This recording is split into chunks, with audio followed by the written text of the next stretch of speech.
風台即聲特別來咯，是我都掛這邊正牌的南部縣市也今仔日開始提早做應變，親像高雄呢，針對着這較高淹水所在，甲這爆花貼管山區呢，也提醒遐個民眾愛注意大雨危害。啊，那台南呢，也加強這雨水下水道巡檢。另外，這交通方面呢，屏東小琉球的船幫也要做調整，提醒咱的觀眾朋友，若要坐船進前，攏愛先確認過。怪手山貓仔無用試查，趕要佇風台入來進前，先甲二人溪分頭做疏浚。因為高雄田寮美羅橋這大所在，6月25日大水後做水災，那包廂的怪手山貓仔攏互水淹去，附近的人家厝嘛攏淹水。因為八月風台會對台灣來，南部可能會上大雨，市府相關單位先做緊急應變，橋邊已經僱用太空包裝好勢大型沙包要來擋水，附近的民眾嘛先用冷凍廚款一寡樽牛起來去。內底冰庫驚無電無水爾。因為阮攏有準備。啊，你食物件款偌幾工？哦，攏幾禮拜、幾個月嘛有夠。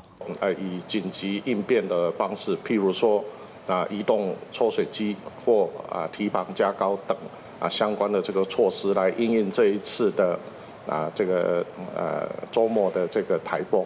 因為氣象署預估8月風台風雨威脅性大，台南市長黃偉哲早起也帶隊去巡視雨水下水道的狀況，要求相關單位要落實清淤工作，讓排水系統會當順利運作。